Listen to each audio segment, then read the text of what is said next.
Ukraine's President Volodymyr Zelensky reacted on Friday to his U.S. counterpart Donald Trump's peace plan for his embattled country. U.S. media outlets first reported that the plan gained Trump's approval on Thursday, indicating that it was a 28-point plan, heavily unfavorable to Ukraine.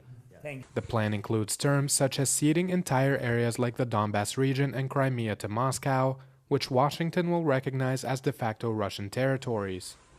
Other key areas embroiled in fighting like Zaporizhia and Kherson are to be frozen on the contact lines.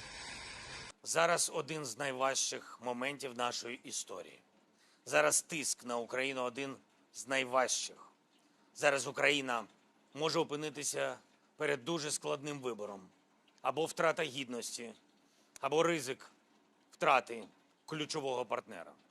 Або складні 28 пунктів, або вкрай важка зима. Найважча та подальші ризики. Життя без свободи, без гідності, без справедливості. І щоб ми вірили тому, хто напав вже двічі. Zelensky noted that Kyiv will not make, quote, loud statements and will continue working with U.S. partners to seek constructive solutions. The Ukrainian president also added that he spoke with European leaders who assured him of their continued support. Here with me is a 28-point plan, which was allegedly prepared by the United States and Russia and passed on to Kyiv. Volodymyr Zelensky confirmed that he received the plan and that Ukrainian authorities are reviewing it. Now let's review it together. The plan starts with Ukraine's sovereignty will be confirmed. By whom? Ukraine's sovereignty is already confirmed by Ukraine and its Western partners and indeed international community. It is expected that Russia will not invade neighboring countries and NATO will not expand further. Now, here are Moscow's demands to NATO, not only to Ukraine, which will continue in this plan, including if NATO agrees not to station troops in Ukraine. It then goes into Ukraine will receive reliable security guarantees. Now, mind you, Ukraine already received security guarantees as per the 1994 Budapest Memorandum, which guaranteed its sovereignty and territorial integrity in return for Ukraine giving up the third world's largest nuclear arsenal. The size of the Ukrainian armed forces will be limited. This is something that Russia has been insisting upon since the very beginning of the full-scale invasion, wording it as demilitarization of Ukraine. Following in the same category is demand about European fighter jets not to be stationed in Ukraine and instead to be stationed in Poland. Russia will be reintegrated into the global economy. The lifting of the sanctions will be discussed and agreed upon. This is, of course, Russia's biggest demand, specifically given the latest tough sanctions by the United States and Trump administration on Lukoil and Rosneft.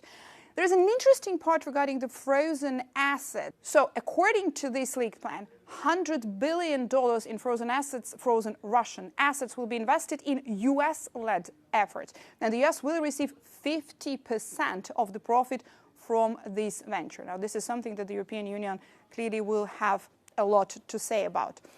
Russia also promises to enshrine in law its policy of non-aggression towards Europe and Ukraine. Not only Ukraine now, but also Europe and the European countries. Let's go to the territorial concessions here. Crimea, Luhansk and Donetsk will be recognized as de facto Russian, including by the United States. How can the United States now recognize them de facto and not de jure? Now, this is a big question, but clearly something that Moscow has been pushing upon.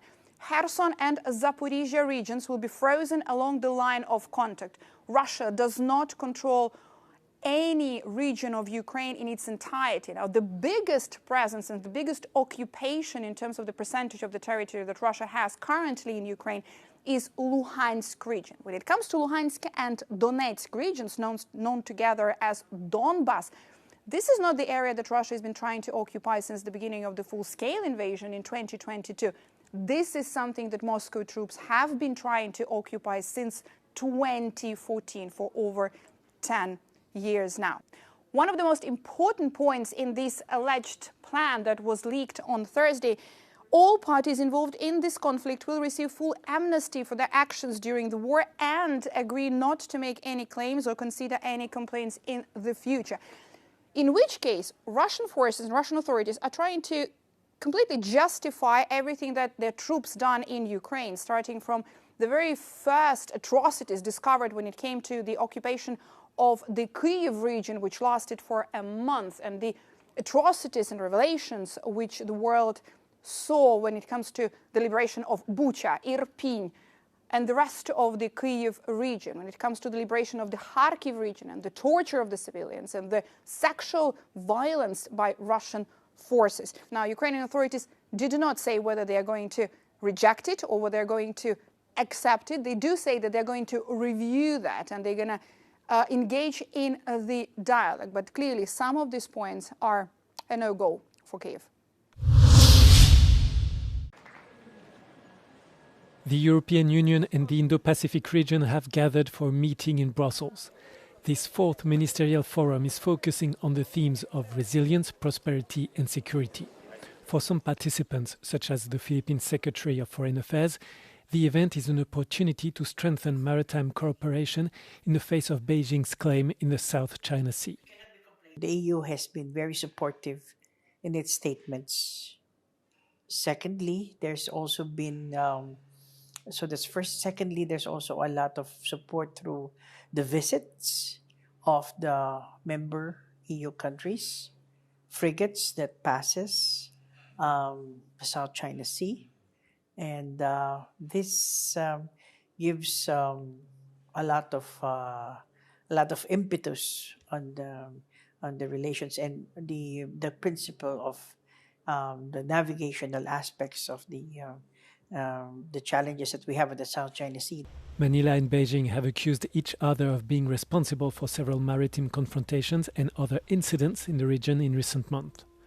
Chinese authorities claim certain waters in the region, even though an international court has ruled against them.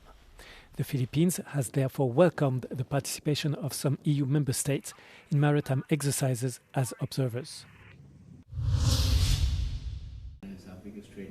Thailand's foreign minister told Euronews on the sideline of an Indo-Pacific region meeting in Brussels that as well as economic opportunities the EU and Thailand have, the EU's presence in the Asian region brings a balance of powers between the US and China.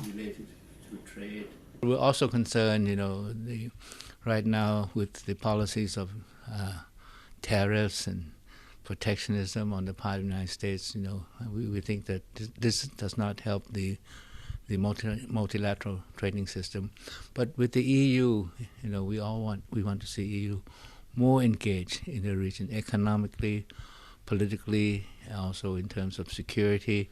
So because it helps to balance out the balance of power in the region. The minister added that Thailand is in the process of transitioning into a more digitalized and greener economy, areas that he thinks the EU has a lot to offer Thailand and other Asian countries.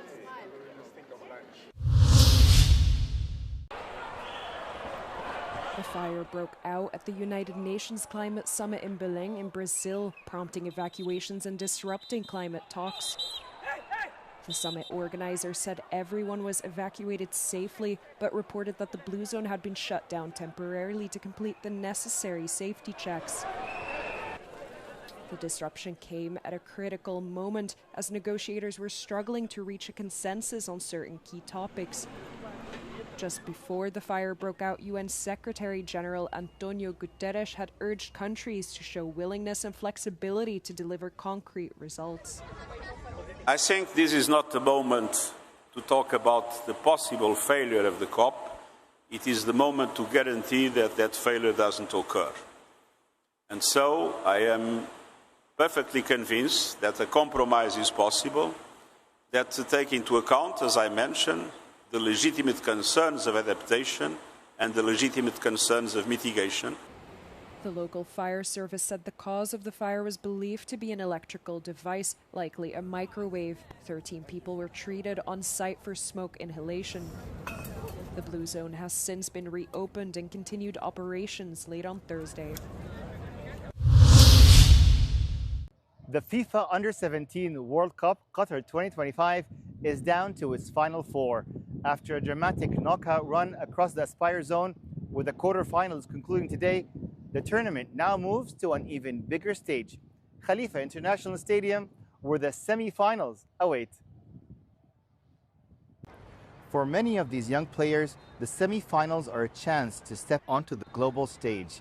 FIFA says the tournament is built to support development and offer meaningful international experience. This is for us a very, very important tournament to grow, to show the under-17, the youth teams, hey, where to go. It's more about this diversity. Now, this setup, never ever in my whole career, even after my football career, I had the same situation. This edition also breaks new ground. With 48 teams, it's the largest under-17 World Cup ever held. The compact setup at Aspire Zone has shaped the tournament's rhythm, helping teams and fans move easily between venues. On the left side, celebrating from one game, you're here on the other side, celebrating from another game. This is a milestone tournament right now, what FIFA created here together with Qatar and the Aspire Center. Yeah, we're loving everybody, every single country. The vibes are amazing. I didn't know every single player of my national team, and now I know them better because I can actually see them closer. It's not like in the stadium environment where you are so far away and you cannot have like a direct contact or a closer contact with them. For the first time in the tournament, the action shifts away from Aspire Zone. On Monday, fans will be gearing up as Portugal meets Brazil, while Austria takes on Italy in the second semi-final, with the next generation of stars stepping onto one of Qatar's most iconic stages. Mohamed Alashi, Euronews, Doha.